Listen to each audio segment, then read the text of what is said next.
All right, now I've got my PSA backing pad on, the polisher. Again, that's one that I just purchased off Amazon. One of the things to note is there's two different threads for polishers. So as you're buying backing pads, in the US, we commonly use the 5/8 11 backing pad, and in Europe, they use, I think it's a M12 as the thread for their backing pads on their polishers. So keep that in mind as you're looking at ordering them. Make sure, because it's very frustrating when you get the new backing pad, and this one's a little smaller than 3 inches, but it's what I found, so it's what I got. And it's very frustrating once your product arrives and it's the wrong thread. So for this, we'll also just use the polishing compound H and apply very similar amounts. I'll do the same on this, except for this is a much more dense pad. So it doesn't absorb like the one for step 1 that's much thicker and a very, much softer pad. This one will last for many more phones as well, due to its density, as well as it's not used as long. This one doesn't do the work that one does.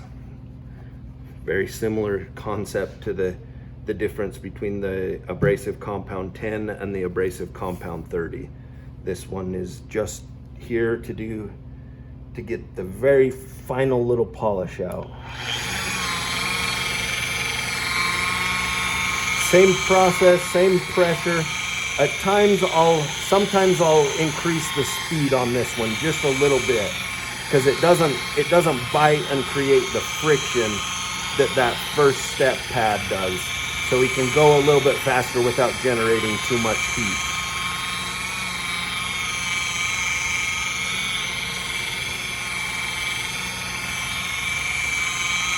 And where my phone is on, or the screen is on a soft backing, I'm sure that's where the crack appeared. So as I mentioned, ideally there would be a fixture that would hold the phone, and the ideal situation is that you don't open the phone. Unfortunately, I don't have a lot of cell phones lying around that I can do this test with, so I have a few of these screens and the LCDs that I can use to do testing on and demos. So it's not ideal, but it's what I have. And this pad, the idea is that it will do the polishing and produce that factory finish. Let's see how we're looking.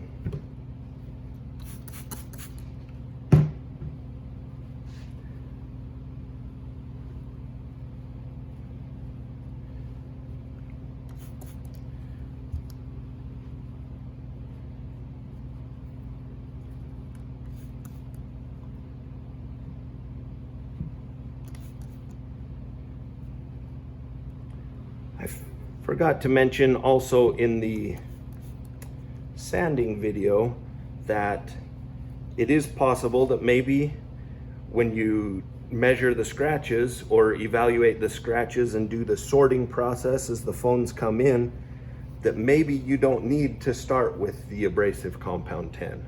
It may be that starting with 30 and only using 30 is what your process is chosen for a certain scratch in the screen. So it doesn't always have to start there. 10 is the most aggressive, and so if you're going to remove a deeper scratch, I'd start with 10, but if the scratches are very superficial, I would start up a little bit higher, it saves you some time.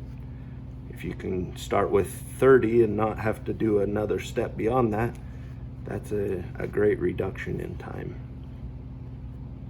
Okay.